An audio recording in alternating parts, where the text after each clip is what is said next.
separadas, beijos sem calor.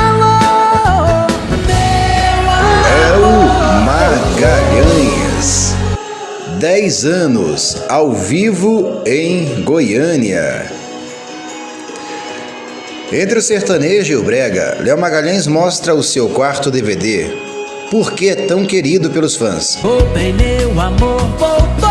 Em todo o Brasil, com um repertório conhecidamente romântico, Léo comemora os 10 anos de carreira num show memorável no Centro Cultural Oscar Niemeyer, em Goiânia.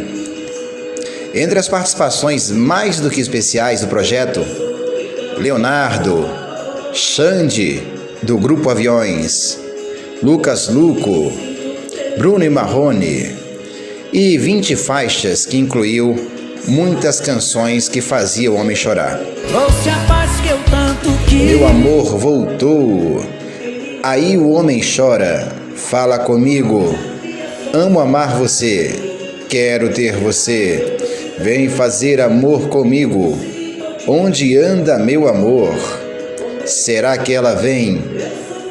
Melhor amigo seu, a atual e a ex, dá um tempo, vai, mulher não trai, nosso casamento, eu tô deprimido, CDs e livros.